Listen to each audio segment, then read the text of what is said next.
की एक प्रतिष्ठा, भारत की पताका, भारत माता का यश और वैभव सर्वत्र प्रसारित और प्रचारित हो रहा है, क्योंकि भारत के आधार दर्शन हैं, भारत के आधार वेद हैं। भारत किसी एक छोटे से टुकड़े का नाम नहीं है। भारत एक प्रतिभा और बुद्धि में जो प्रखर है, ऐसे जन समुदाय का नाम भारत है। तो प्रत्येक विश्व में जो भी जनमानस हैं, जहां भी बैठे हुए हैं, जो इस योग के प्रति अनुरक्त हैं, योग के प्रति समर्पित हैं, योगानुकूल अपना देश, अपना परिवार और स्वयं अपने आप को योगानुकूल बनाने के लिए जो हमारे भाई बहन हैं, उन सब विश्व में स्थित कहीं भी हैं, उन सब भाई बहनों को इस अंतर्राष्ट्रीय योग दिवस की मैं अपने महर्षि वाल्मीकि संस्कृत विश्वविद्यालय की ओर से शुभकामनाएं देता हूं। और देखिए, हम अपने विश्वविद्यालय परिवार के सभी सदस्यों को, विद्यार्थियों को, आचार्यों को और अपने अधिकारियों को विशेष रूप से उनको बधाई देता हूं कि उन्होंने इस कार्यक्रम में बढ़ चढ़ करके भाग लिया। और हमारे डॉक्टर जसवीर सिंह जी जो कुल सचिव हैं, जिन्होंने इसकी व्यवस्था की, तो वो भी बधाई के पात्र हैं। और विशेष रूप से देखिए, योग की बात क्या है, योग की विशेषता क्या है? अर्थ योगानुशासनम। योग दर्शन के जो प्रणेता हैं, योग दर्शन के जो लेखक हैं, वो महामुनि पतंजलि जी, और उन्होंने पहला ही सूत्र लिखा है, अर्थ योगानुशासनम। अनुशासन में रहना ही, क्योंकि अनुशासन ही देश को महान बनाता है। अनुशासन ही किसी भी, आप जो प्रदर्शन करेंगे, योग करते हैं, उसमें कितना अनुशासन है। अगर एक पल भी इधर से उधर आपकी एक्टिविटी हुई तो वो आपकी आसन नहीं रह जाती है। आप किसी भी खेल में, टीम में अगर अनुशासन नहीं है तो आप विजेता नहीं बन सकते हैं। इसी प्रकार से अपने विद्यार्थी जीवन में भी अनुशासन का बड़ा महत्व है। इस जीवन में अनुशासन ही आवश्यक है और अनुशासन वाला ही व्यक्ति योगी बन सकता है। इसलिए आप सब अपने को अनुशासित करने के लिए तैयार हों, यही योग का तात्पर्य है। रही बात योग का जो प्रचार प्रसार किया, हमारे परम श्रद्धेय स्वामी रामदेव जी को भी मैं बधाई देना चाहूंगा कि जिन्होंने योग की पताका फहराने का काम किया और हमारे जो भारतवर्ष के नायक आए, उन्होंने उसको और आगे बढ़ाते हुए इस भारत की प्रतिष्ठा को आगे बढ़ाया है। इसलिए इस अवसर पर मैं उन सब विभूतियों को भी नमन करता हूं कि जिन्होंने अपनी शक्ति का भक्तिपूर्वक प्रयोग किया। इसलिए ये योग हमारी परम शक्ति बन रही है और ये भारत वैभवशाली बन रहा है। तो इस अवसर पर वो भी बधाई के पात्र हैं। तो योगानुशासन, योग भी एक अपने आप में अनुशासन है। अनुशासित रहते हुए योगी बने और योगी बनकर देश को आगे बढ़ाएं और स्वयं भी सफल हों। इन्हीं सब शुभकामनाओं के साथ बहुत बहुत धन्यवाद।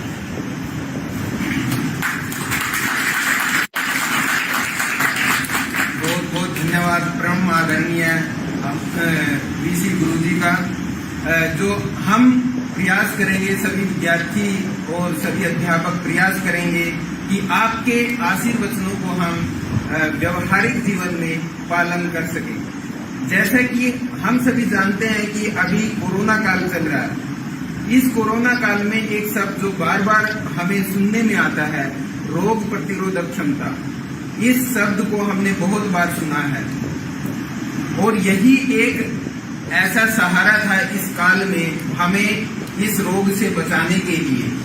यदि हमारी रोग प्रतिरोधक क्षमता अगर मजबूत है तो हम निश्चित रूप से किसी भी वायरस को दूर भगाने में सहायक है। और इसी प्रकार जैसे हम अपने शरीर को एक देश की भांति अगर कल्पना करें, तो जिस प्रकार देश के बॉर्डरों की यानी सीमाओं की सुरक्षा के लिए सेना वहां तत्पर रहती है, प्रति क्षण वो जो है पूरी तरह तत्पर रहती है कि कोई भी आक्रांता जो है सीमा में प्रवेश न कर पाए। इसी प्रकार से हमारा जो ये शरीर रूपी देश है, इसमें हमारे शरीर में बहुत सारे चेक पॉइंट्स होते हैं, जो जहां पर जो लिम्फ नोड के रूप में होते हैं, वो उनका काम है कि कोई भी आक्रांता, इन्वेडर्स या जो बाहरी जो वायरस या कीटाणु जो है हमारे शरीर के अंदर प्रवेश ना कर पाए, वो चेक करते हैं। कोई भी बाहरी चीज जब हमारे अंदर आती है तो उसको चेक करते हैं कि ये शरीर के लिए घातक है या उपयोगी है। यदि वो घातक लगती है तो उनसे लड़ते हैं। लड़ते हुए हमारे बहुत सारे जो टी सेल्स हैं उनकी मृत्यु भी हो जाती है, उनका क्षरण होता है। तो उसको जो रिपेयर करने का जो काम है वो हमारा जो स्प्लीन है, ये एक पूरा सिस्टम हमारे अंदर रक्षा तंत्र के रूप में जो 3 भाग हम देख सकते हैं। सबसे पहले जो है हमारा लिम्फ नोड, दूसरा है थाइमस ग्लैंड और तीसरा है स्प्लीन। यानी कि जो हमारी थाइमस ग्लैंड है वो हमारे टी सेल्स को पैदा करती है। वो टी सेल्स जो है बाहरी आक्रांताओं से, बाहरी वायरस से जो है वो लड़ते हैं। और उसके पश्चात जो हमारा स्प्लीन है, स्प्लीन जो इसमें घायल होते हैं इस दौरान, क्योंकि जब सेना लड़ती है तो उधर के सैनिक भी मरते हैं और इधर के सैनिक भी मरते हैं, दोनों तरफ के घायल भी होते हैं। तो उनका जो रिपेयर करता है वो हमारा स्प्लीन करता है, और जो सेल्स हमारे मर जाते हैं उनको शरीर से बाहर करता है। ये एक पूरा सिस्टम हमारे शरीर के अंदर मौजूद होता है जो कि हमें बाहरी आक्रमण से बचाता है। तो यही हमारी रोग प्रतिरोधक क्षमता है।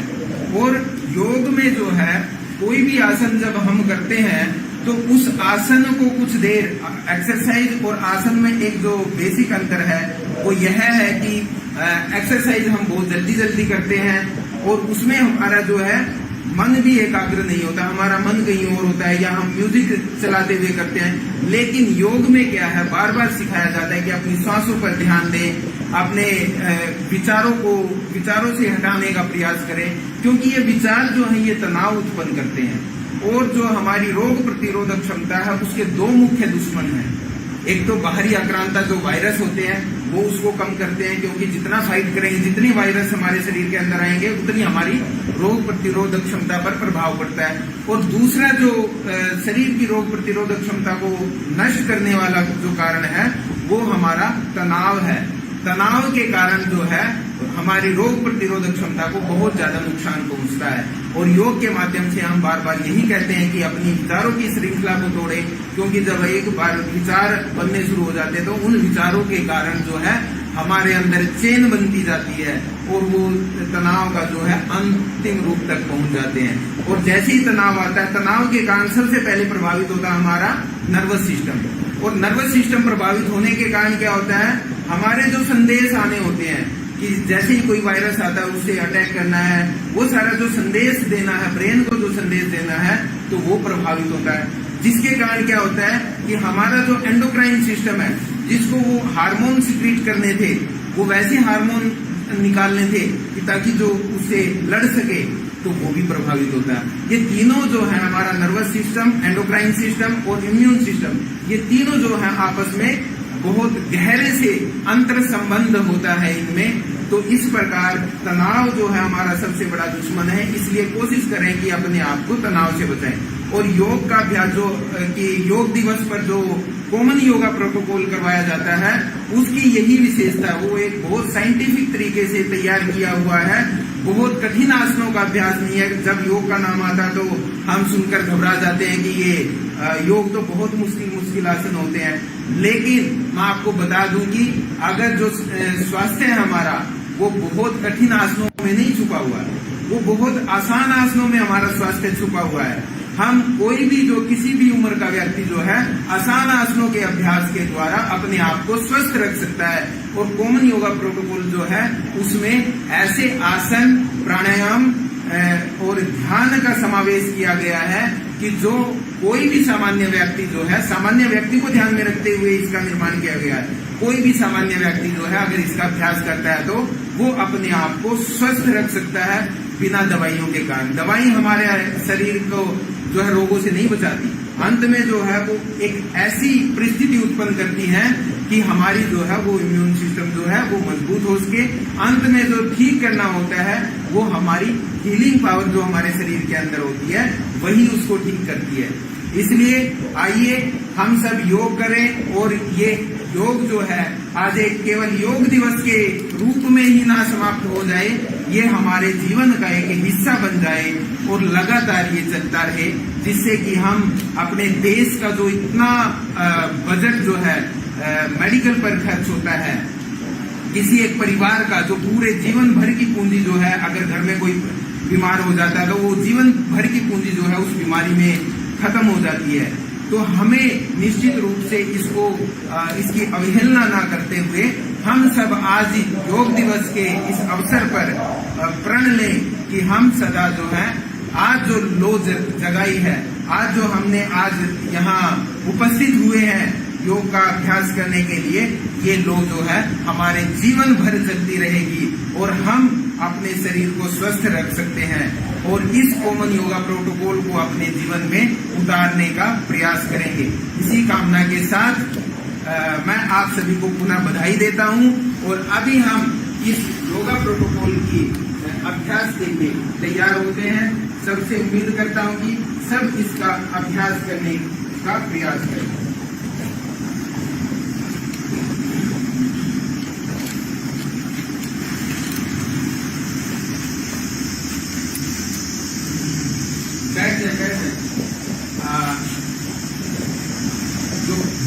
जो कॉमन योगा प्रोटोकॉल है या योगाभ्यास जो है, एक एक्सरसाइज जो है हम जिम में ज्यादा ही शुरू कर देते हैं, लेकिन जब योग कक्षा करते हैं तो हम उसको प्रार्थना के साथ प्रारंभ करते हैं, क्योंकि प्रार्थना से क्या है, हमारा जो मन में जो तनाव चल रहे हैं एक तो वो समाप्त हो जाते हैं और हमारा मन जो है मानसिक रूप से उसके लिए तैयार होता है। इसके लिए हम प्रोटोकॉल को प्रार्थना के साथ शुरू करें।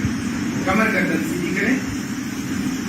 केवल क्योंकि समय का अभाव है इसलिए ज्यादा ना करते हुए 3 बार ओम का उच्चारण करेंगे। कमर गर्दन सीधी करें, आंखें कोमलता से बंद करें। मेरे द्वारा दिए गए निर्देशों का पूर्णतः मन से पालन करने की कोशिश करेंगे। आप देखेंगे कि अंत में आप पूरी तरह तनाव मुक्त होंगे। कमर गर्दन सीधी, आंखें कोमलता से बंद, आंखों पर दबाव ना हो और बंद आंखों से एक बार अपने पूरे शरीर की स्थिति को देख जाएं। एक लंबा गहरा श्वास भरें और पूरी तरह श्वास निकालते हुए शरीर को ढीला कर दें।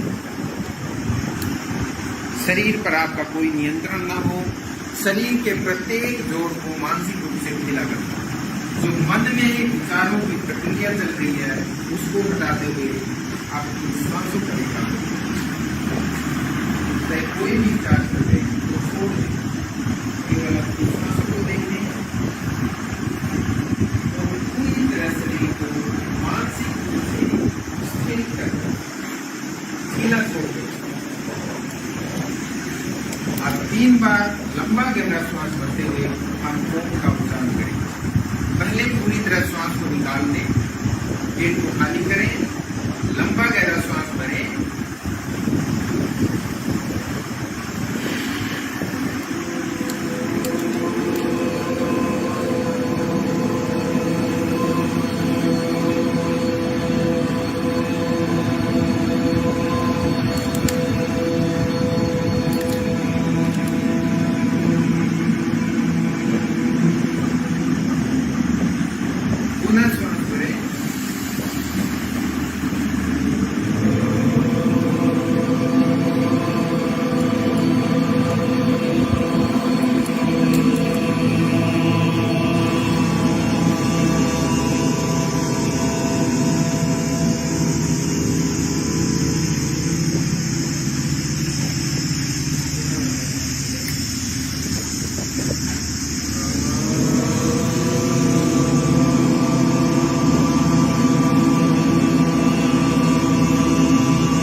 तेजस्विनावधीतमस्तु मा विद्विषावहै।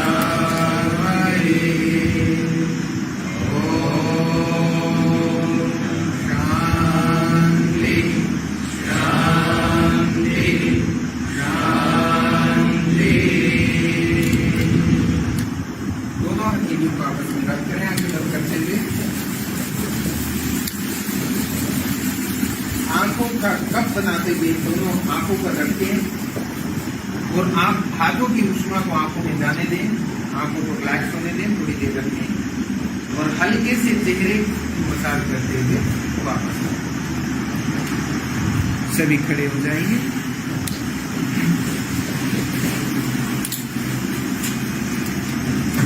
प्रोटोकॉल का जो अभ्यास है वो 1 घंटे का है। हम इसे कुछ अभ्यास करेंगे आज। सबसे पहले हम लूजनिंग प्रैक्टिस करेंगे, क्योंकि योगाभ्यास प्रारंभ करने से हमें प्रॉपर वार्म अप करना चाहिए, जिससे कि शरीर में कोई हानि होने की संभावना ना हो, हमारे सारे जो जॉइंट्स हैं वो सुचारू रूप से एक्टिव हो जाए।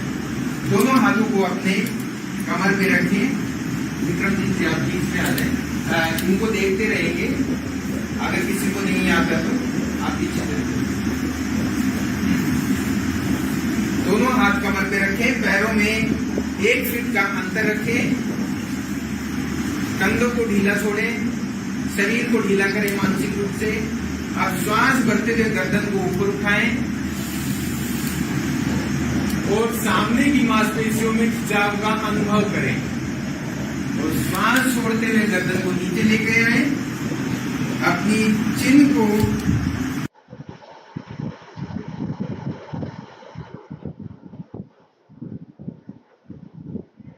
कंठ में लगाएं, गर्दन के पीछे वाली मांसपेशियों में खिंचाव का अनुभव करें। श्वास करते हुए गर्दन को ऊपर उठाएं, सामने वाली मांसपेशियों में खिंचाव का अनुभव करें। श्वास छोड़ते हुए गर्दन को आगे झुकाएं, गर्दन की पीछे की मांसपेशियों में खिंचाव का अनुभव करें। अपनी चिन्ह को कंठ में लगाएं, वापस आ जाए, मध्य में आ जाए। अब श्वास निकालते हुए अपनी दाईं तरफ देखें, दाईं तरफ से पीछे की तरफ देखें। श्वास भरते हुए सामने देखें, श्वास छोड़ते हुए बाईं तरफ देखें।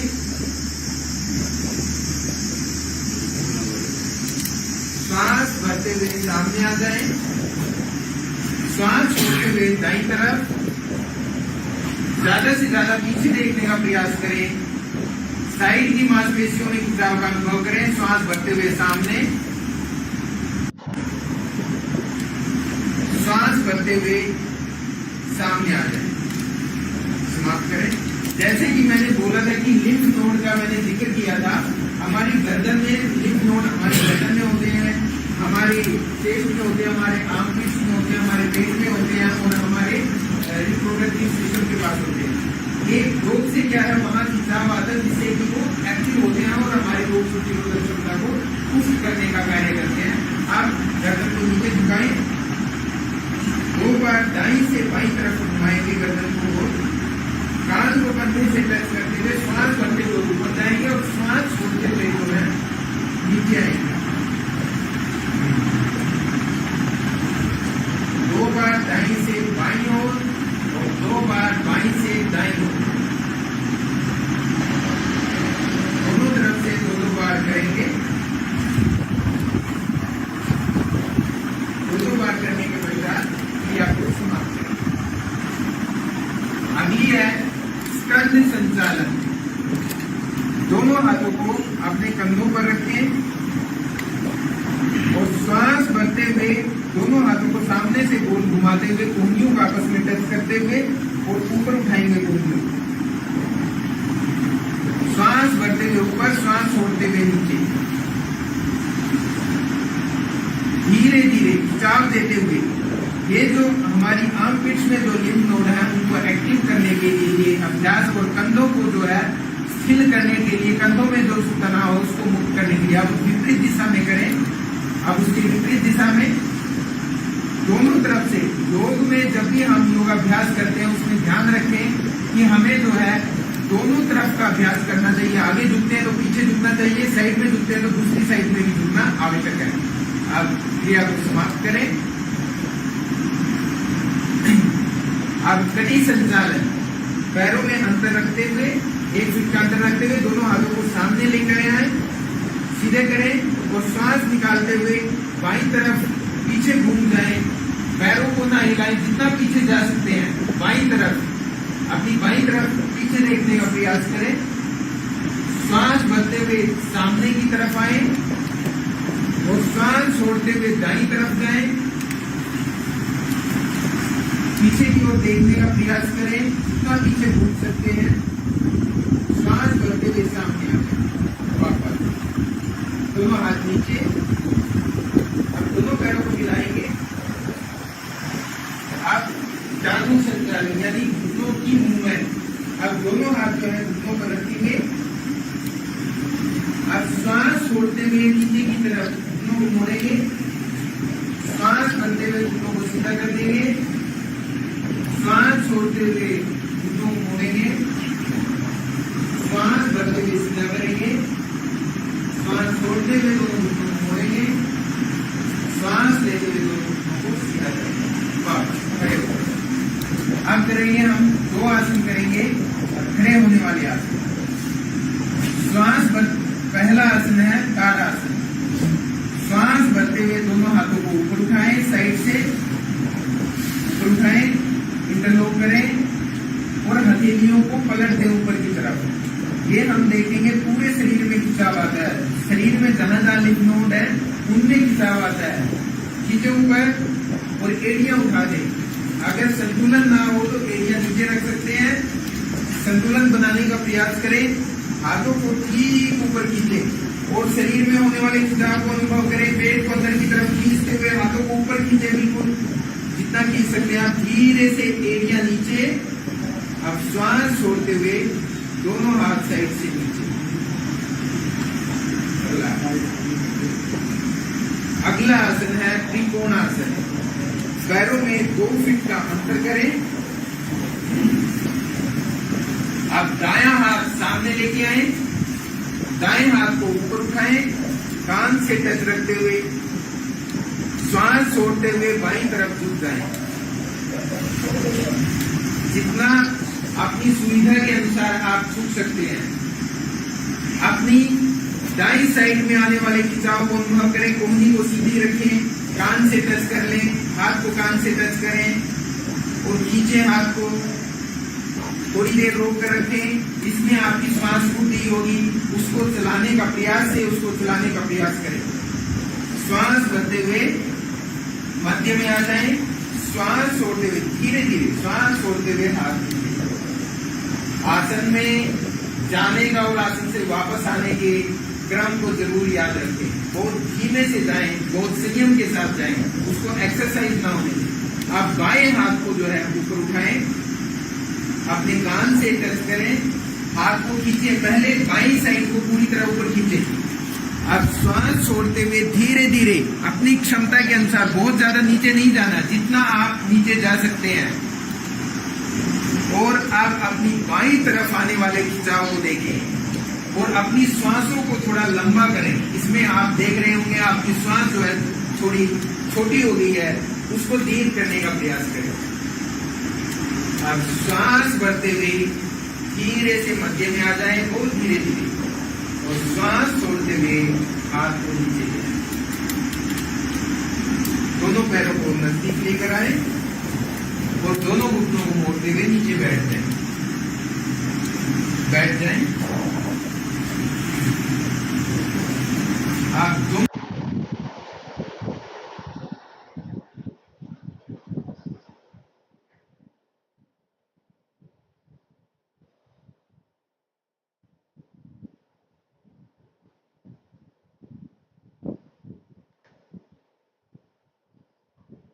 पैरों को सीधा करें।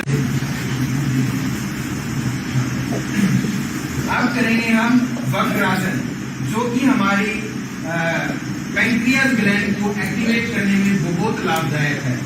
डायबिटीज के पेशेंट के लिए ये बहुत लाभदायक है और दूर खाने में सहायक है। दाएं पैर को मोड़े, बाएं घुटने की तरफ बाहर की तरफ रखें, बाएं घुटने से बाहर रखें। आप दाएं हाथ को पीछे लेकर जाएं, दाएं हाथ को पीछे लेकर जाएं, बाएं हाथ को ऊपर उठाएं, बाएं हाथ को ऊपर उठाएं और घुटने के ऊपर से दबाव डालते हुए बाहर की तरफ रखें। ये दायां हाथ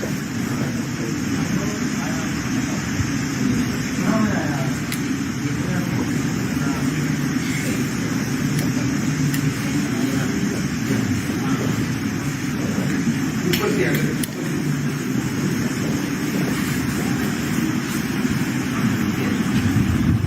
और पीछे देखने का प्रयास करेंगे, कमर को सीधा करेंगे, पीछे देखें, थोड़ी देर रुके रहें, इसमें कमर सीधा करने का प्रयास करें, अपने पेट को ढीला करें। इसमें आप देख रहे होंगे आपका पेट में तनाव आ गया है, उस पेट को ढीला छोड़ें और श्वास को पेट तक चलाएं। देखें श्वास लेते हुए आपका पेट हल्का सा बाहर आए, श्वास छोड़ते हुए पेट अंदर की तरफ जाए। धीरे से वापस आ जाए, धीरे से वापस आ जाए। आपको साइड में लेकर आए, पैर को सीधा करें। आप बाएं पैर को मोड़े, दाहिने पैर के घुटने के बाहर रखें पंजे को। आप बाएं हाथ को पीछे लेकर जाएं, बाएं हाथ को पीछे रखें अपनी कमर के पीछे और दाएं हाथ को ऊपर उठाएं। दाएं हाथ से घुटने को दबाते हुए पीछे की तरफ लेंगे, कमर को सीधा रखते हुए। अगर आप उंगली से नहीं दबा सकते तो हाथ से पकड़ के आप पेट को दबाने का प्रयास करें। लंबा गहरा श्वास लें, छोड़ें और इसमें पेट की क्रिया को अनुभव करें। श्वास लेते हुए आपका पेट जो है वो हल्का सा फूलना चाहिए, श्वास छोड़ते हुए पेट अंदर जाना चाहिए। पेट को ढीला रखें। अब धीरे से वापस आ जाएंगे, बाएं हाथ को साइड में लेके आए, दाएं हाथ को साइड में लेके आए और पैर को सीधा कर दें। ये था वक्रासन। अब दोनों पैरों को, पंजों को सामने की ओर खींचें। ये हमारे घुटनों के लिए बहुत आसान सी एक्सरसाइज है, लेकिन हमारे घुटनों के लिए बहुत उपयोगी है। आगे की तरफ खींचें, पंजों को खींच कर रखें और पूरी मांसपेशियों, पैर की पूरी मांसपेशियों में खिंचाव का अनुभव करें। अब ढीला छोड़ दें। अब अंदर की तरफ खींचें पंजों को और अपने नीचे आपकी काम मसल्स में आने वाले खिंचाव को अनुभव करें और खिंचाव बढ़ाते जाएं जितना आप खींच सकते हैं और रोक के रखें, उसको रोक के रखें। मांसपेशियों में खिंचाव दें, श्वास को सामान्य रखें। अब अगला हम करेंगे पुष्टासन। दोनों हाथों को अपने राइट साइड में रखें और दोनों पैरों को मोड़ते हुए वज्रासन में आ जाएं। वज्रासन में बैठ जाएं। पुष्टासन करने से पहले हम अर्धउष्टासन करेंगे, क्योंकि पुष्टासन जो है सभी नहीं कर सकते, सभी की जो कमर है इतनी लचक नहीं होती, तो वो अर्धउष्टासन का अभ्यास करेंगे। अपने घुटनों के बल खड़े हो जाएं, पैरों में अपने कंधों के जितना अंतर रखें, पंजों को पीछे फ्लैट कर दें और पंजों से उसको दबाने का प्रयास करें, उंगली को दबाने का प्रयास करें।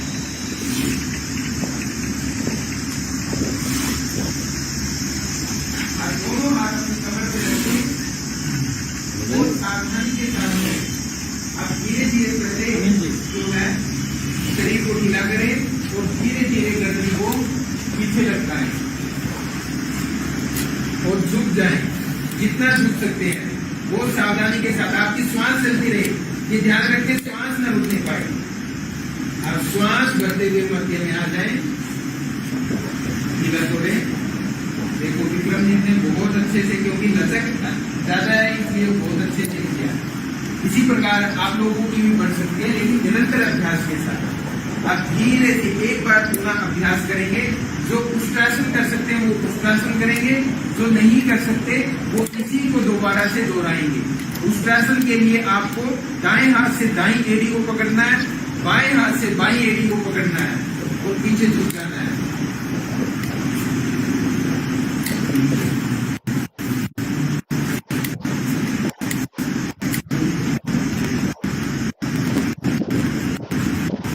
कमर पे हाथ रखे हुए और थोड़ी देर रोक के रखें। आसन का जो प्रभाव आपको कितनी देर आप रोकेंगे, प्रभाव तभी का बढ़ता है। कम से कम 10 से 20 सेकंड जरूर रोकना चाहिए एक आसन। धीरे से वापस आ जाएं, धीरे से वापस आ जाएं। एक लंबा गहरा श्वास भरें और श्वास को छोड़ दें।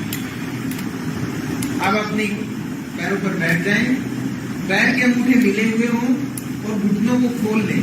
अगला आसन है शशांक आसन।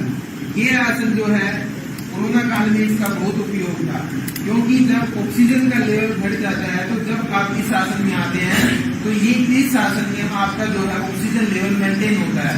और दूसरा जो है तनाव को कम करने के लिए ये आसन बहुत लाभदायक है। और बीच में जो है आसनों के मध्य में इस आसन से विश्राम लेने के लिए ये आसन बहुत लाभदायक है। आप धीरे से दोनों हाथों को सीधा कर दें जमीन के साथ। धीरे धीरे ये ध्यान रखेंगे किसी भी आसन में आपके शरीर के अंदर तनाव ना हो। तनाव मुक्त होते हुए आपकी श्वास सामान्य रखते हुए कोई भी अभ्यास करें। आप मानसिक रूप से अपने कंधों को ढीला छोड़ें, अपनी कमर को ढीला छोड़ें, अपनी जंघाओं को ढीला छोड़ें, अपने एंकल जॉइंट को ढीला छोड़ें और पूरे शरीर को ढीला छोड़ दें। बिल्कुल ढीला, पूरे शरीर का वजन जो है जमीन पर डाल दें। लंबा गहरा श्वास लें और छोड़ें। श्वास छोड़ते हुए शरीर को आंतरिक रूप से और ढीला कर दें। एक बार पुनः लंबा गहरा श्वास भरें। श्वास छोड़ते हुए शरीर के सभी जोड़ों को ढीला कर दें। आप लेट जाएं, पेट के बल ऐसे ही पैरों को सीधा कर दें और पेट के बल लेट जाएं।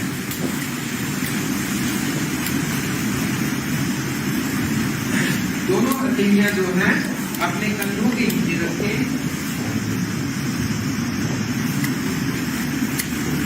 दोनों हथेलियां अपने कंधों के नीचे रखें। सावधानी से, आराम से, कंफर्टेबली दोनों पैरों को मिलाएं, पंजों को फ्लैट करें। दोनों एरिया आपकी जो है मिली हुई होनी चाहिए और पंजों को फ्लैट करें। पंजों को खींचे, आप पैरों को खींचे पीछे की तरफ। अपने हिप्स को थोड़ा सा मोड़े, टाइट करें। अब हथेलियों से जमीन को दबाते हुए गर्दन ऊपर उठाएं, केवल गर्दन। हाथ थोड़ी छाती ऊपर उठाएं, नाभि तक उठाएंगे और हाथ सीधे नहीं करेंगे। हाथ सीधे नहीं करने हैं, हाथ सीधे नहीं करने। आपके हाथ जो है आपके शरीर से टच रहे, हाथ शरीर से टच रहे हैं, कोहनियां हुई भी हो और ऊपर देखें। ऊपर देखें, गर्दन में खिंचाव लाएं, छाती में खिंचाव का अनुभव करें। यह आसन हमारी कमर की लचक बढ़ाने के लिए और कमर दर्द को दूर करने के लिए प्रतिदिन अभ्यास करते हैं तो यह हमारी कमर को मजबूत करता है। दूसरा, हमारी रोग प्रतिरोधक क्षमता को बढ़ाने में इस आसन का बहुत लाभ है। ये आसन बहुत सामान्य दिखता है लेकिन बहुत प्रभावित है, बहुत इफेक्टिव है। रोक के रखें, धीरे से वापस आ जाए। मकर आसन में विश्राम करें। दोनों हाथों को मोड़ते हुए गर्दन हाथों पर रखें और एक लंबा गहरा श्वास भरें। श्वास छोड़ते हुए शरीर में जो थकान आई इस आसन के कारण उसको बाहर निकाल दें। वापस आए। अगला आसन है धनुरासन। दोनों पैरों को मोड़ लें और दोनों हाथों से अपने टखनों को पकड़ें। केवल पकड़ना है, अभी उठाना नहीं है। पकड़ने के बाद कोहनियां सीधी हो आपकी और शरीर को ढीला छोड़े। इसमें एक बार एक लंबा गहरा श्वास लें। श्वास छोड़ते हुए शरीर को ढीला करें। अब धीरे से श्वास भरते हुए गर्दन को उठाएं और पैरों को उठाएं। वेरी नाइस, अति उत्तम। जितना ऊपर देख सकते हैं उतना देखने का प्रयास करें। पुनः कह रहा हूं, अपनी क्षमता के अनुसार करें, जितना आप कर सकते हैं, अपनी क्षमता से बाहर ना जाए। ऊपर देखने का प्रयास करें, गर्दन में खिंचाव का अनुभव करें। इससे आप देखेंगे कि आपके लिम्फ नोड जो गर्दन में है, आर्मपिट्स में है, और जो आपकी थाइमस ग्लैंड है और आपका जो स्प्लीन है, सभी पर इसका प्रभाव पड़ेगा। तो सभी पर इस के बाद धीरे से वापस आ जाए, विश्राम करें, एक लंबा गहरा श्वास भरें, शरीर को हिला करें, वापस लंबा गहरा श्वास, शरीर को ढीला छोड़ते, श्वास निकालते। आप स्थिति को परिवर्तन करेंगे, पीठ के बल लेट जाएंगे, पीठ के बल लेट जाएं। आप देख रहे होंगे बहुत सामान्य आसन है जो सभी कर सकते हैं। एक सामान्य व्यक्ति इन आसनों को कर सकता है प्रतिदिन। आप दोनों पैरों को मोड़ लें, दोनों पैरों को मोड़ें, एड़ियां जो है अपने हिप्स की तरफ लेकर आए, जितना आप अपने हिप्स की तरफ रख सकते हैं। पैरों में अंतर रखते हुए, यदि आप अपने टखने पकड़ सकते हैं तो पकड़े, नहीं तो हथेलियां जमीन पर रखते हुए शरीर को सामान्य अवस्था में लेके आए, ढीला करें, मानसिक रूप से तैयार हो जाएं आसन करने के लिए, और धीरे से अपने हिप्स को ऊपर उठा दें। धीरे धीरे हिप्स को ऊपर उठाएं। हाँ, अब जो है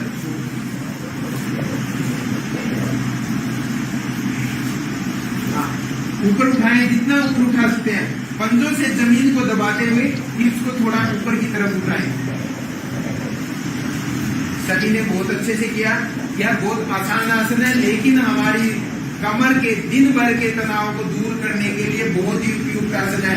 यदि कोई व्यक्ति प्रतिदिन ऑफिस में बैठने का कार्य करता है तो घर पे आने के बाद एक बार इस आसन को जरूर करना चाहिए, ताकि पूरे दिन भर का कमर का तनाव जो है वो दूर कर सके।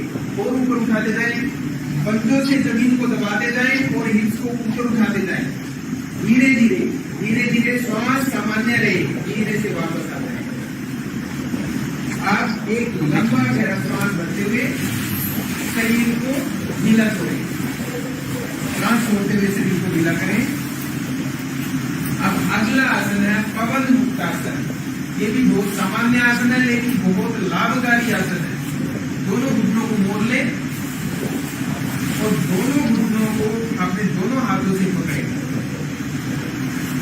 पेट को दबाएं, पेट को दबाएं। अभी गर्दन नीचे रखें, गर्दन नीचे रखें, पेट को दबाते जाएं। श्वास निकालें, पेट को खाली करें और पेट को दबाएं, दबाते जाएं, पेट खाली करते जाएं, श्वास छोड़ते हुए, और दबाएं जितना दबा सकते हैं पेट को, और मानसिक रूप से पेट को ढीला छोड़ें। अब धीरे से गर्दन ऊपर उठाएं, लेकिन जिनको सर्वाइकल का पेन है वो गर्दन ऊपर ना उठाएं, क्योंकि सर्वाइकल वालों को आगे झुकाना ठीक नहीं होता गर्दन को, इसलिए वो गर्दन नीचे रख सकते हैं। और जिनका गर्दन में कोई समस्या नहीं है वो गर्दन को ऊपर उठाएं, जितना उठा सकते हैं। अपनी चिन्ह को, अपनी टूटी को जो है दोनों घुटनों में लगाने का प्रयास करें, और यहाँ देखिए आपकी श्वास को गई होगी, उसको सामान्य करने का प्रयास करें। लंबा गहरा श्वास लेते छोड़ते हुए, श्वास को छोड़ते हुए जो है पेट को ढीला करें, पेट की मांसपेशियों को ढीला करें। वहीं रुके रहिए इस आसन में। आप रोक के रखें, थोड़ी देर और रोक के रखें। श्वास को सामान्य रखते हुए श्वास को सामान्य करने का प्रयास करें। आप धीरे से वापस आ जाए। छोड़ने के बाद आप देखेंगे कि शरीर में हल्कापन अनुभव होगा। दोनों पैरों को सीधा कर दें। आप आसनों के अंत की तरफ बढ़ते हुए, अंतिम है सुप्त ताड़ासन। ये आसन बहुत अच्छा है हमारे शरीर के लिए, सभी लिम्फ नोड में खिंचाव उत्पन्न करने के लिए। दोनों हाथों को पीछे लेकर जाएं, आपस में उंगलियों को फंसाएं, इंटरलॉक करें और हथेलियों को पलट दें। मेरे निर्देशानुसार ही करें। अब शरीर को थोड़ा खिंचाव दें, दोनों पैरों को मिला लें। आप पैरों के पंजों को आगे की तरफ धीरे धीरे खिंचाव बढ़ाएंगे, एकदम नहीं खींचेंगे। पैरों के पंजों से आगे की तरफ खींचे पैरों को और हाथों को पीछे खींचते जाएं। धीरे धीरे खिंचाव बढ़ाते जाएं और खिंचाव अपनी चरम सीमा पर लेकर जाएं। जितना आप खींच सकते हैं पेट को अंदर की तरफ खींचें और खिंचाव को बढ़ाते जाएं। इस खिंचाव के मध्य भाग को देखें, जहां पर आपका मध्य आ रहा है, जहां पर इसका केंद्र बिंदु है इस खिंचाव का, उसमें ध्यान को लगाएं और खिंचाव बढ़ाते जाएं, खिंचाव बढ़ाते जाएं, खिंचाव बढ़ाते जाएं। अपनी क्षमता अनुसार रोक के रखें, श्वास को सामान्य करें, खिंचाव बढ़ाएं, पेट अंदर की तरफ खींचते जाएं। इस खिंचाव के केंद्र बिंदु पर ध्यान को लगाएं, खींचे और खींचे, खिंचाव बढ़ाते जाएं और ढीला छोड़ दें, ढीला छोड़ दें। आप दोनों पैरों में अंतर करें, 2 फीट का अंतर, दोनों हाथ साइड में रख लें, शरीर से दूर, हथेलियां छत की तरफ, उंगलियों में गैप रखते हुए ढीला छोड़ दें, हाथों को पूरी तरह ढीला छोड़ दें। प्रत्येक योगाभ्यास के बाद शवासन अत्यंत आवश्यक है, कम से कम 5 मिनट का शवासन बहुत आवश्यक है। जैसा कि इसका नाम ही है शव आसन, शरीर को जो है सबकी भांति ढीला छोड़ देना है, शरीर से अपना मानसिक रूप से पूरी तरह से नियंत्रण हटा लेना है, बिल्कुल ढीला छोड़ देना। आप पाएंगे शरीर को मानसिक रूप से जितना ढीला छोड़ेंगे, शरीर उतना ज्यादा रिलैक्स और हल्कापन अनुभव करेगा।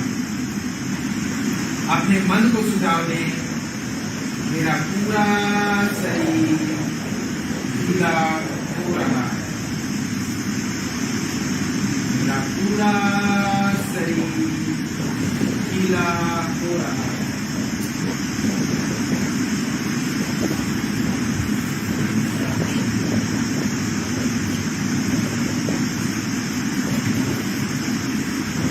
मानसिक रूप से प्रत्येक जोड़ को ढीला छोड़ दें,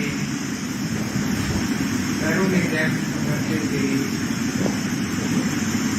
मानसिक रूप से अपने शरीर के प्रत्येक ज्वाइंट को ढीला छोड़ दें, शरीर की प्रत्येक मांसपेशी को मानसिक रूप से ढीला छोड़ दें। सब की भांति अपने शरीर को अपने शरीर से पूरी तरह से हटा दें, पूरी तरह से हटा दें और आपका पूरा ध्यान आपकी आती जाती सांस पर।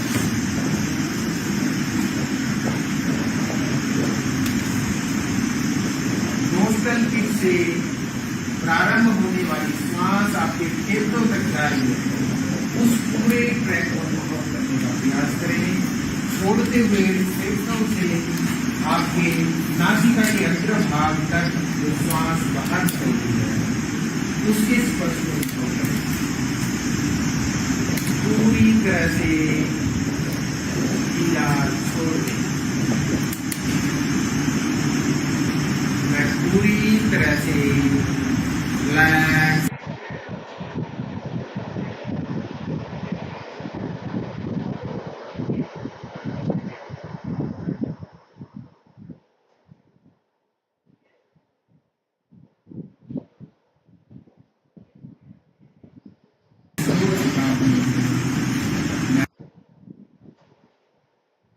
कर रहा हूँ। मेरा पूरा शरीर रुई की भांति हल्का हो चुका है, मेरे शरीर में किसी प्रकार का कोई तनाव ऐसा अनुभव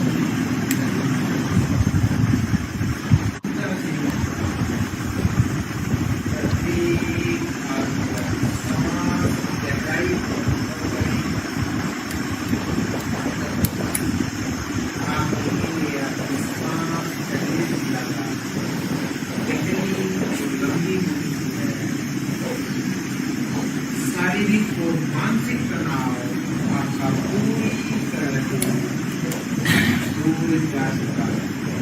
अपने आप को विचारों में उलझने में केवल शरीर के शरीर के अंदर जो ऊर्जा उत्पन्न होती है, शरीर के अंदर जो विश्राम उत्पन्न हुआ, उसी को आप धीरे से शवासन की स्थिति से वापस आएंगे, मानसिक रूप से तैयार हो जाएं, अपने ध्यान को अपने पैरों पर लेकर आए, पैरों की उंगलियों में मूवमेंट करें,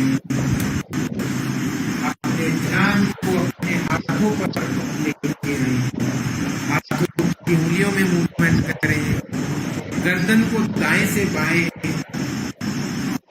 टर्न करें, आंखें बंद रखते हुए आप दोनों हड्डियों को वापस रखें, कसरत करें, हाथों की कैप बनाते हुए अपनी आंखों पर रखें, हाथों की उष्मा को आंखों में जाने दें और चेहरे का स्पर्श करते हुए धीरे से वापस आ जाएं। अब बाएं हाथ को पीछे लेकर जाएं, बाईं साइड करवट में लेट जाएं, 10 से 15 सेकंड के लिए करवट में ढीला छोड़ें शरीर को, मानसिक रूप से ढीला छोड़ें।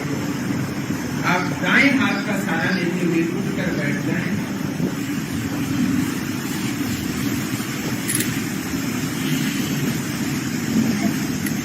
अभी हम बढ़ते हैं प्राणायाम की ओर। सबसे पहले करेंगे हम कपालभाति। कपालभाति एक शरीर की शुद्धि क्रिया है, संक्रम की एक क्रिया है। यह हमारे शरीर के शोधन के लिए बहुत आवश्यक है, शरीर की शुद्धि के लिए बहुत आवश्यक है। कमर गर्दन सीधी करें, दोनों हाथ ध्यान मुद्रा में इस तरीके से घुटनों पर रखें, कोमलता से आंखें बंद करें, कमर सीधी हो लेकिन शरीर में तनाव ना हो, कमर अकड़ी हुई ना हो, ये ध्यान रखें। कमर को ढीला छोड़ दें। इसमें हम जो जोर देते हैं, हमें फोर्सफुली जो है श्वास को बाहर फेंकना होता है, जिससे कि ऑटोमेटिकली शुद्ध वायु जो है हमारे शरीर के अंदर जाएगी। कमर गर्दन सीधी। 2 राउंड करेंगे इसके। पहला राउंड करेंगे 50 स्ट्रोक्स का। अगर आप 50 नहीं कर पाए तो जितना आरामदायक अवस्था में आप कर सकते हैं उतना करेंगे। उसके बाद दूसरा स्ट्रोक करेंगे 7 स्ट्रोक्स का। दूसरा राउंड 7 स्ट्रोक का। कमर गर्दन सीधी करें, आंखें कोमलता से बंद, शरीर तनाव हो। अब एक बार पूरी तरह श्वास को बाहर फेंक दें, बाहर निकालें, लंबा श्वास भरें। प्रारंभ करें, फोर्सफुली श्वास को बाहर फेंकें।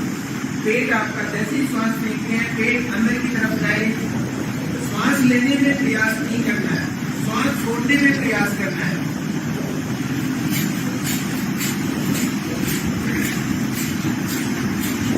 पचास स्ट्रोक्स करेंगे। पूरा ध्यान आपका इस समय आपकी पेट की मूवमेंट पर। आंखें बंद रहें और इस क्रिया को मानसिक रूप से होता हुआ देखें।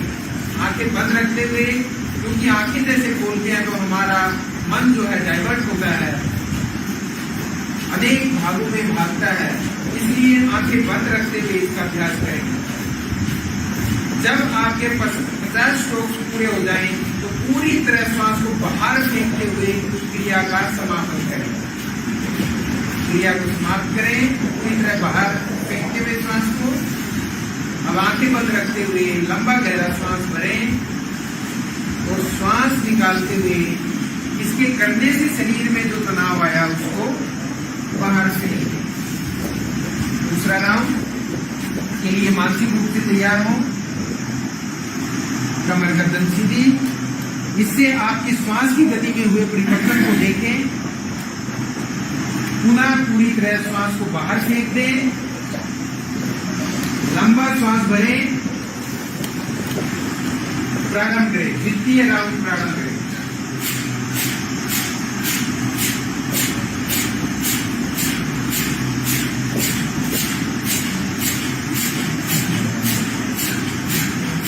जितना आप आरामदायक अवस्था में जितना कर सकते हैं उतना करें। इस दौरान आपका पूरा ध्यान आपकी क्रिया पर, आपके पेट में होने वाली मूवमेंट पर रखें। श्वास छोड़ते हुए आपके पेट में क्या गति हो रही है उस पर ध्यान रखते हुए जब आपके राउंड पूरे हो जाए, जब आप क्रिया को समाप्त करें तो उस समय पूरी तरह श्वास बाहर फेंकते हुए क्रिया का समाप्त करें। श्वास को बाहर फेंकिए और क्रिया को समाप्त करें। एक लंबा गहरा श्वास भरें, श्वास छोड़ते हुए शरीर को ढीला करें। अब अगला अनुलोम विलोम। राइट हैंड की मुद्रा बनाएं, दाहिने हाथ से प्राणायाम की मुद्रा बनाएं। जो पहली 2 उंगलियां हम उनको मोड़ लें, अंत की जो 2 उंगलियां हैं उनसे हम नासिका को दबाएं। पहले मुद्रा बनाएं और हाथ जो है अपने शरीर से स्पर्श करके रखें जिससे कि आपके कंधे में तनाव नहीं होगा। अगर कोहनी उठाएंगे तो आपके थोड़ी देर में कंधे में तनाव हो जाएगा, इसलिए इस प्रकार मुद्रा बनाएं। आप अंगूठे को अपनी दाईं नासिका पर रखें, श्वास को धीरे से बाईं नासिका से बाहर फेंक दें। आप 4 सेकंड में श्वास को भरेंगे, 8 सेकंड में श्वास को छोड़ेंगे। धीरे से श्वास बाहर फेंके, बाईं नासिका से लंबा श्वास भरें। 1 2 3 4। तो नासिका को क्लोज करें, दाईं नासिका से श्वास छोड़ें। 3 4 5 6 7 8। दाईं नासिका से श्वास भरें। 1 2 3 4। बाईं नासिका से श्वास छोड़ें। 2 3 4 5 6 7 8। फिर से बाईं नासिका से श्वास भरें। 1 2 3 4। दाईं नासिका से श्वास छोड़ें। 1 2 3 4 5 6 7 8। दाईं नासिका से श्वास भरें। 1 2 3 4। बाईं से छोड़ें। 1 2 3 4 5 6 7 8। बाईं नासिका से श्वास भरें। 1 2 3 4। दाईं से छोड़ें। 1 2 3 4 5 6 7 8। दाईं से भरें। 1 2 3 4। बाईं से छोड़ें। 1 2 3 4 5 6 7 8। धीरे से वापस आ जाएं। अब देखें अगर ये रेशियो करते हुए आपके शरीर में, आपकी श्वास में अगर एडजस्टन हुआ है कि आपकी श्वास अगर फूली है थोड़ी, तो इसका मतलब ये रेशियो आपके लिए ठीक नहीं है। आप जो है 3-6 का रेशियो कर सकते हैं। जो वास्तविक प्राणायाम करने का जो प्रक्रिया है वो 1/4 के रेशियो में होता है कि यानी कि 1 टाइम में जो आपने श्वास भरा उसके 4 टाइम श्वास को रोकना है, उसके डबल टाइम में श्वास को निकालना है। ये केवल हमने इनहेल और एक्सेल किया है। धीरे धीरे जब आपका अभ्यास बढ़ता जाएगा तब पूरे रेशियो को फॉलो करें। आगे बढ़ते हैं। अगला प्राणायाम जो है भ्रामरी प्राणायाम। यह तनाव मुक्त करने के लिए बहुत लाभदायक है और यदि हम तनाव मुक्त रहेंगे तो हमारी रोग प्रतिरोधक क्षमता जो है वैसे ही मजबूत रहेगी। तनाव हमारी रोग प्रतिरोधक क्षमता को नष्ट करने का मुख्य कारण है। चलिए इसके लिए दोनों कानों को टाइट बंद करेंगे। अंगूठे से पहले सुन ले।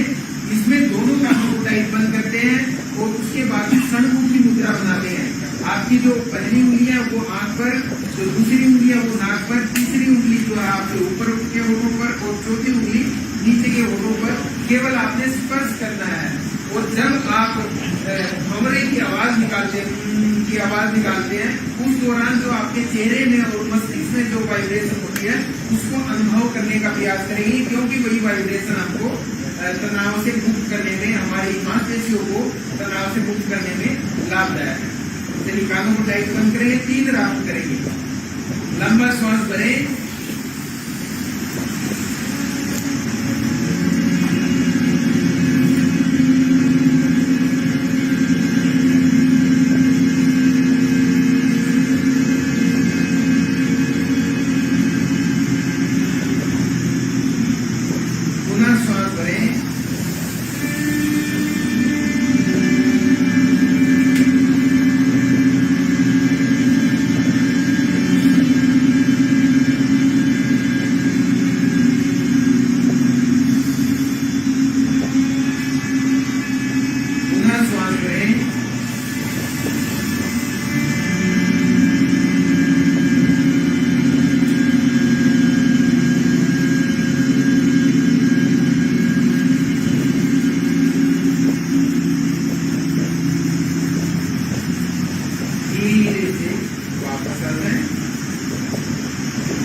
से आपको जो रिलैक्सेशन हुआ उसको अनुभव करें, आपकी सांसों की गति को अनुभव करें।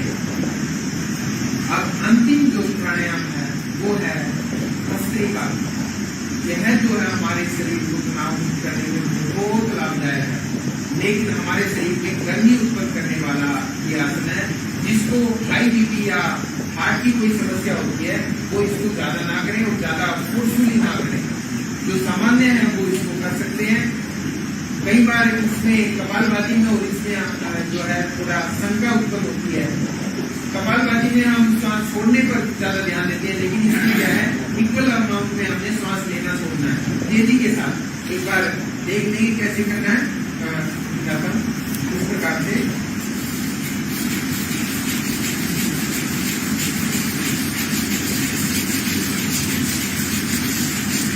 जितनी आप गति बढ़ा सकते हैं, आप देख रहे होंगे इस प्रकार से आपके कंधों में मूवमेंट होगी तो उसको भी होने दें।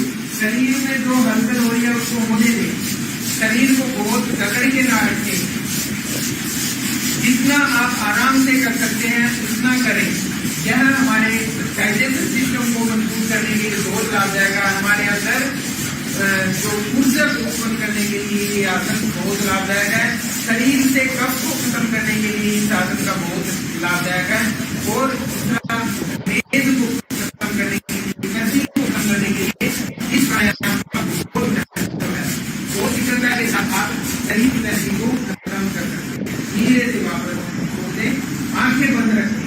आंखें बंद रखते हुए इसके करने से जो आपके अंदर परिवर्तन हुए हैं उनको अनुभव करें। आपके प्राणिक स्तर पर, आपके मानसिक स्तर पर जो परिवर्तन हुए हैं उनको अनुभव करें। आप देखें आपका मन थोड़ी देर के लिए पूरी तरह विचार शून्य हो जाता है। अब किसी में हम 2 मिनट का ध्यान करेंगे, उसके बाद कक्षा समापन करेंगे। आंखें बंद रखते हुए पूरी तरह अपनी श्वासों के साथ हो जाए। अपनी श्वासों को देखें, बाहर के सभी विचारों को छोड़ दें। हम दिन भर जो है बाहर के विचारों में लगे रहते हैं, बाहर की भागदौड़ में लगे रहते हैं। अभी थोड़ी देर के लिए अपने आप को बाहर की दुनिया से कट करते हुए अपने अंदर जो आप अनुभव करते हैं, जैसा अनुभव कर रहे हैं, आपकी श्वास की गति कैसे चल रही है, आपकी हृदय की गति कैसे चल रही है, उनको देखें और उसको अपनी श्वास की गति को और मंद करते जाएं, गहरा करते जाएं। आप देखिए श्वास जितना धीमा होकर चला जाएगा उतना शरीर जो है आपका रिलैक्स और विचार शून्य होता चला जाएगा। हमारे मन और श्वास का बहुत गहरा संबंध है। जब हमारा मन जो हमारी श्वास जो है उतनी और छोटी होती है तो हमारा मन तनाव से भर जाता है। जैसे ही हमारी श्वास लंबी गहरी होती है हमारा जो तनाव है वो निकल जाता है।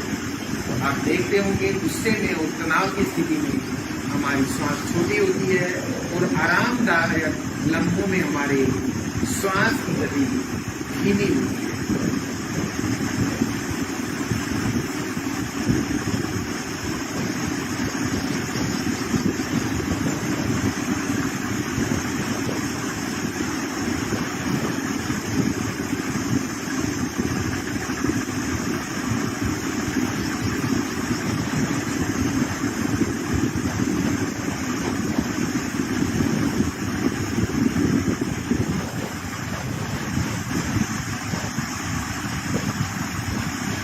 कक्षा का समापन एक ओम के उच्चारण के साथ करेंगे। उसके पश्चात मंगल कामना मंत्र सर्वे भवन्तु सुखिनः का उच्चारण करते हुए कक्षा का समापन करेंगे। कमर का थोड़ा ऊपर कर लें, एक लंबा गहरा श्वास भरें।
स्पर्श करें।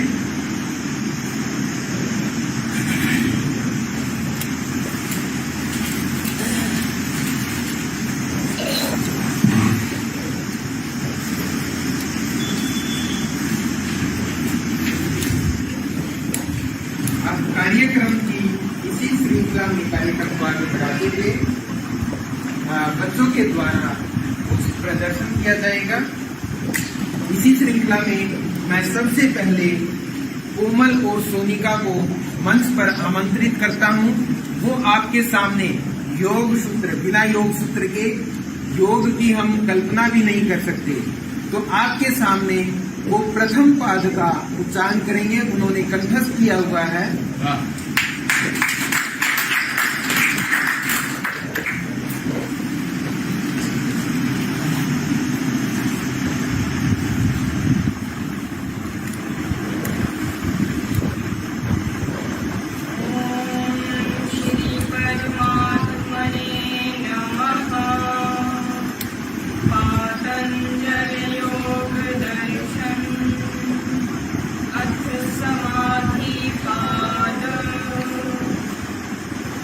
अथ योगानुशासनम् योगश्चित्तवृत्तिनिरोधः तदा द्रष्टुस्वरूपेव स्थानम् वृत्तिसारूप्यम् विद्यत्र हृदयः पञ्चदयः क्लिष्टाः प्रमाणविपर्ययविकल्पनिद्रासृजयः प्रत्यक्षानुमानागमः प्रमाणानि विपर्योगिज्ञानम् तद्रूपप्रतिष्ठम् शब्दज्ञानानुपाति वस्तुशून्यो विकल्पः प्रत्ययालम्बना वृत्तिर्निद्रा अनुभूतलीलया संक्रमोषः स्मृतिः श्रुतानुमान अभ्यास वैराग्याभ्यामतन्निरोधः तत्र स्थितौ यत्नोऽभ्यासः स तु दीर्घकालनैरन्तर्यसत्कारासेवितो दृढभूमिः दृष्टानुश्रविकविषयवितृष्णस्य शिकारसं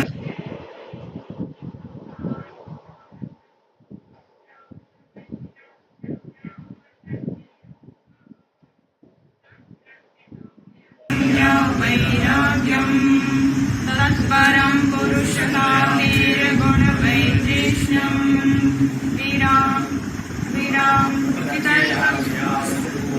संस्कारशेषो अन्यः भवप्रत्ययो विदेह प्रसंवेगानामासन्नः मृदुमध्याधिमात्रत्वात् ततोऽपि विशेषः ईश्वरप्रणिधानात्वा क्लेशकर्मविपाकाश्रय प्रामृष्टपुरुषविशेष ईश्वरः सर्वज्ञबीजम् पूर्वेषामपि गुरुकालेनानवच्छेदात् तस्य वाचकः प्रणवः तच्चपस्तदनुधावनम् ततः प्रत्येचेताधिगमोऽप्यन्तराय भावश्च व्याधिज्ञानसंशय प्रमादालस्य विरतिभ्रान्तिदर्शनालब्धभूमिकत्वानवस्थितत्वानि चित्तिक्षेपास्यन्तरायः दुःखदोर्मनश्यङ्गमेश्वासु चिक्षेपसः पूर्वः तत्प्रतिषेधार्थमेकतत्त्वाभ्यासः मैत्रीकरुणामुदितोपेक्षाणां सुखदुःखपुण्य भावना सच्चित्प्रसादनम् प्रच्छादन् विधानाभ्यां वा प्राणस्य विषयवती वा प्रवृत्तिरुत्पन्ना मनसः स्थितिनिबन्धिनी विशोका वा ज्योतिष्मती वीतरागविषयमवाचित्तम् स्वपननिद्रा ज्ञानालम्बनं वा यथा भीमध्यानात् वा परमाणु परममहत्त्वान्तोष्यवसिकारः विष्णुवृत्तेरभिजातस्य मणिग्रहत्रे ग्रहणग्रहायेषु ततस्तज्जन्ता समापत्तिः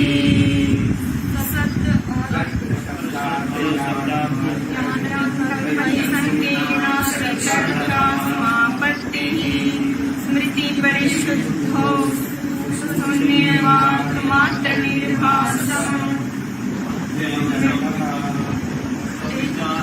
एत एव स विचारा निर्विचारा च सूक्ष्म विषया व्याख्याता विषयत्वं चालिङ्ग पर्यवसानम् तत्र प्रज्ञा श्रोतानुमान प्रज्ञा ब्राह्मण्य विषया विशेषार्थत्वात्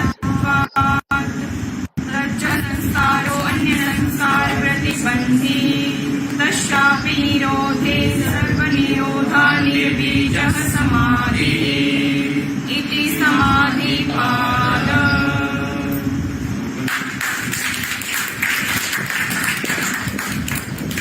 इसी श्रृंखला में कार्यक्रम को आगे बढ़ाते हुए मैं आचार्य योग की छात्रा पूनम को स्टेज पर आमंत्रित करता हूँ अष्टांग योग पर अपने विचार प्रस्तुत करने के लिए।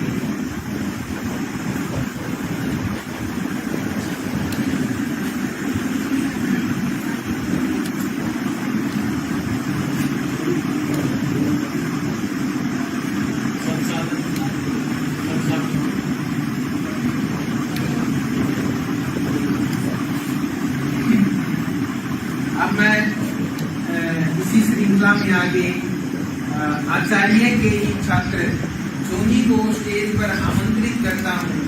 इसने चारों पादों को कंठस्थ याद किया है। आपके सामने चारों पादों का पारायण करें।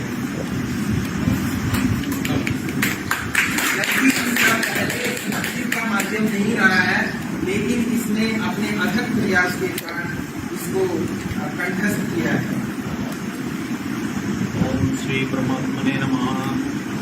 श्री पतंजलि योग सूत्राणि प्रथम अध्याये अथ योग साधन समाधिपादः अथ योगानुशासनं योगश्चित्तवृत्ति निरोधः तदा द्रष्टुस्वरूपे अवस्थानं वृत्तसारूपम् इत्यत्र विद्यः क्लिष्टाक्लिष्टः प्रमाणविक्रय विकल्पनिद्रा संविद्यः प्रत्यक्षानुमानागमः परमाणानि विप्रयो मिथ्याज्ञानम् अतद्रूपप्रदिष्टम् शब्दज्ञानानुपाधि वस्तुशून्यो विकल्पः अभावप्रत्यालम्बना वृत्तिर्निद्रा अनुभूतविश्वासम्परमोषे संवृत्तिः अभ्यासवैराग्याभ्यां तन्निरोधः तत्र स्तौ यत्नौ अभ्यासः सेतु दीर्घकालनैरन्तर्या सत्कारसेवितौ दृढभूमि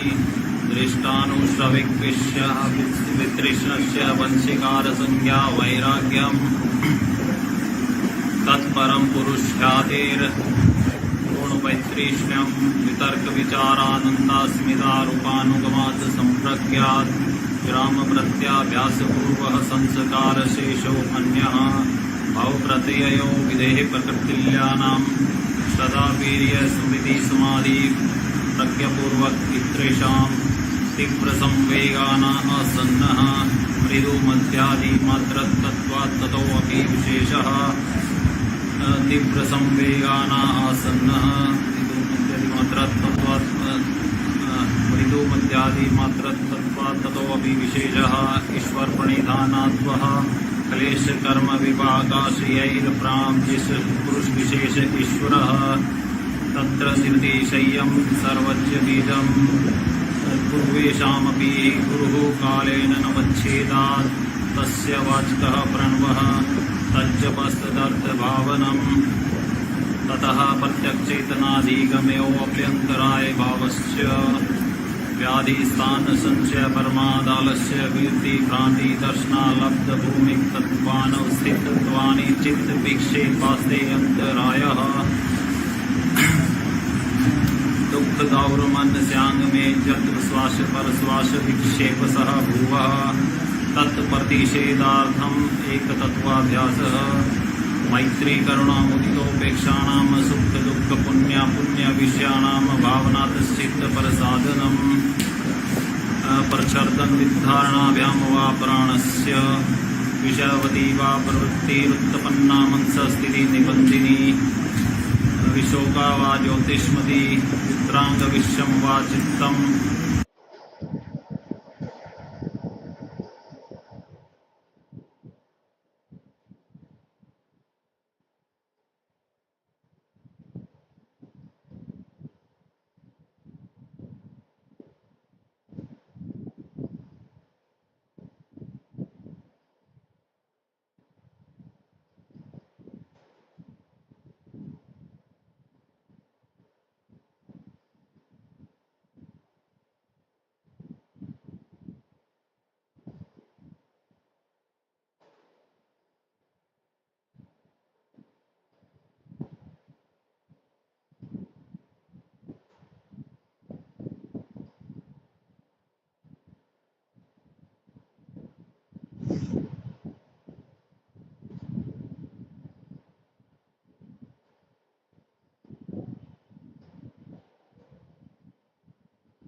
निद्रा ज्ञानलंबनं वा यथादियो तदस्तज्जन्ता समापत्तिः तत्र शब्दार्थ ज्ञान विकल्पै संकीर्णा सवितर्का समापत्तिः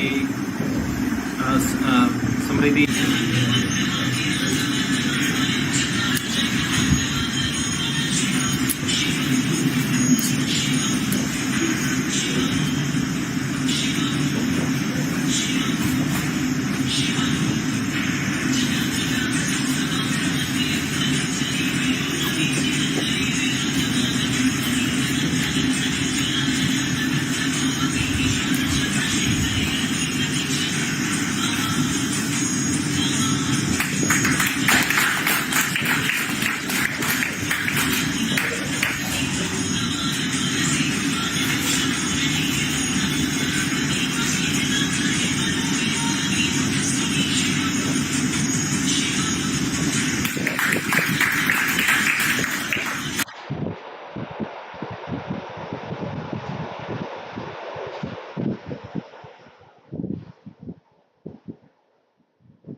सभी से निवेदन है भाइयों को करना है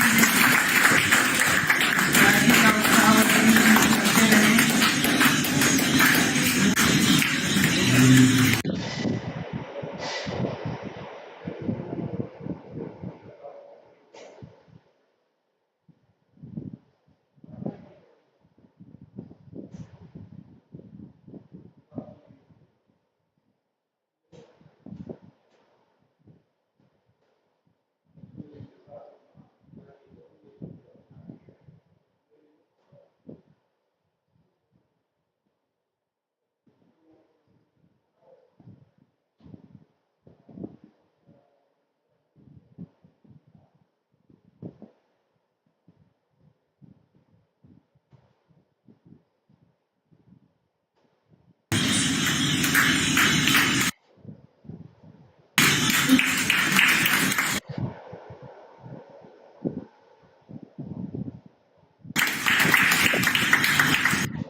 शिव